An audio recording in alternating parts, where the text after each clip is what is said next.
Hey guys, and welcome to episode 2 of 10-Minute Tips. So in this episode, we're just going to carry on with the base mesh we started in the last episode, using that 8-head high system that I kind of use just to get a general shape and proportions of major forms of the body.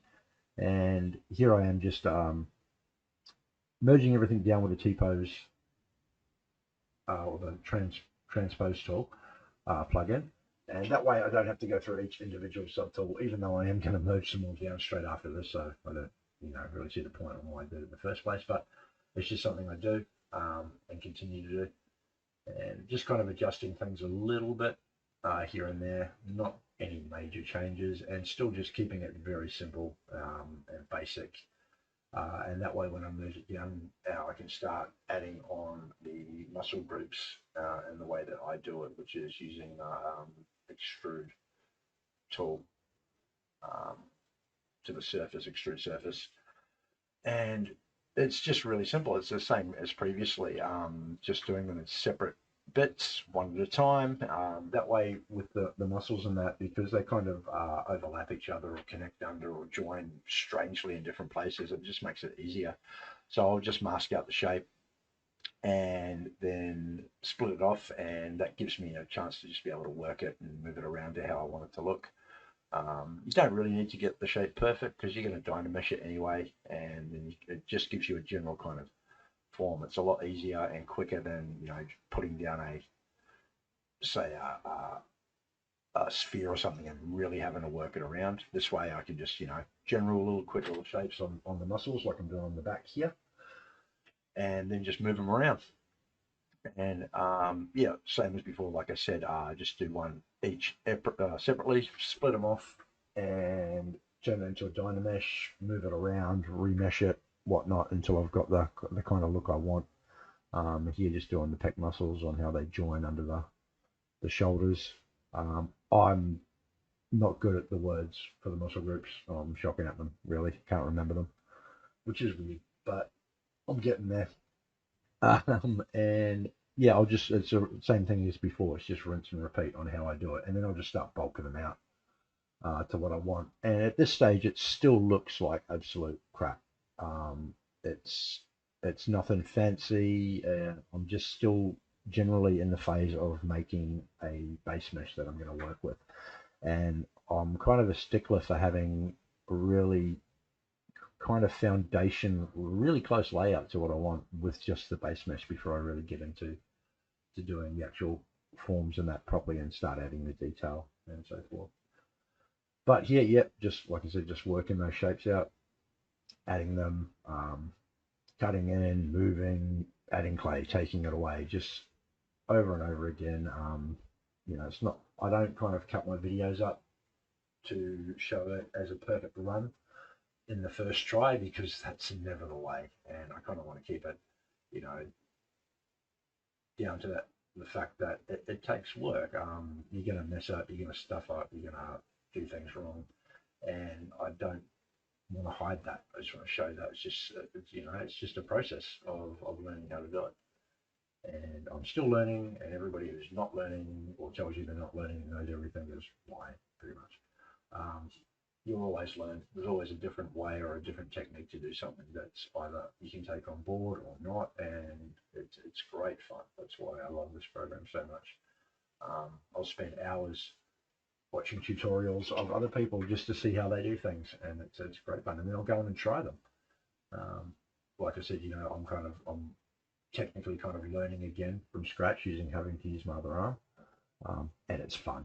It's fun for me. So here I am, just bulking those shapes out. The chest is very kind of pigeoned and puffed out at the moment, so I'll work on that a little bit later. And then I'm just putting in a shape for where the abdominal muscles will go, and then I'll put some around where the side muscles. I'm just shocked. I've got to learn those names, but actually take some time, sit down with an anatomy book. And in regards to that, and for reference in this, on the other monitor, I've just got a turnaround of a décroché, just showing the muscle groups. And I'm just doing really basic kind of versions of those and adding them. And yeah, so here we go, just tucking those in underneath and just adjusting everything, putting it into a general kind of shape because when I get to it, I can just merge everything down and then start sculpting on top of it. And in this one, I'm not going to do the whole body. I'm just going to do, we'll carry on with the torso here.